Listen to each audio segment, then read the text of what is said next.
Rafa lo llevamos a visoría en Atlas, que yo inicié mi carrera como entrenador en Atlas.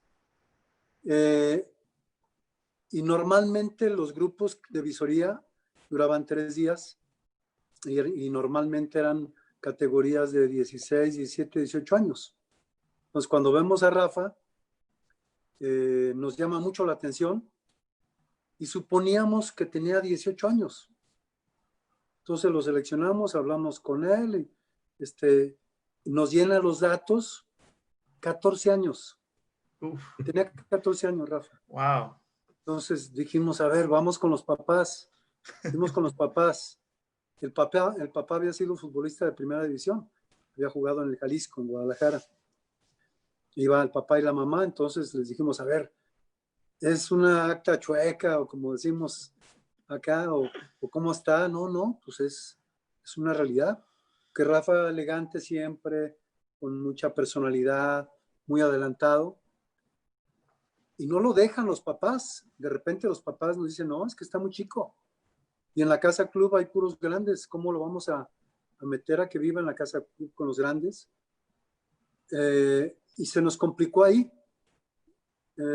Toño de la Torre y yo insistimos con los papás, pero finalmente el que decidió fue Rafa, porque Rafa fue el que dijo, a ver, yo quiero quedarme, yo lo que quiero es jugar y no voy a dejar de estudiar, pero déjenme aquí. Entonces Rafa desde un principio fue muy decidido, determinante en esa parte. Y yo creo que vale mucho la pena saber o dar a conocer que hay dos formas de poder identificar a los jugadores. El que nace es muy fácil detectarlo.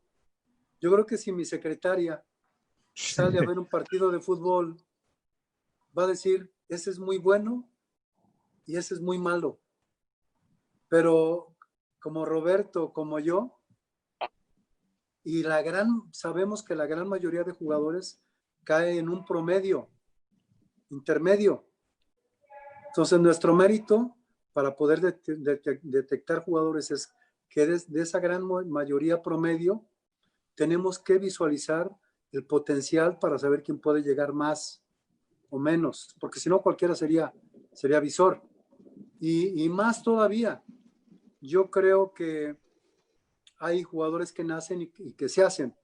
Uno que nace, Rafa Márquez, Chícharo, por decir dos nombres, y otros que se hacen como Osvaldo Sánchez, como Pavel Pardo. O sea, Pavel y Osvaldo se hicieron por su personalidad, por su mentalidad, por su actitud, por su ambición, porque tenían un entorno familiar bien integrado, porque estudiaban.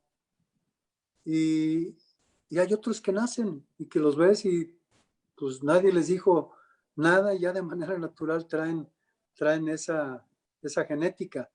Entonces, con los que nacen hay que darles orientación, y con los que se hacen, trabajo y trabajo y trabajo, porque el trabajo llega a igualar o a superar al talento.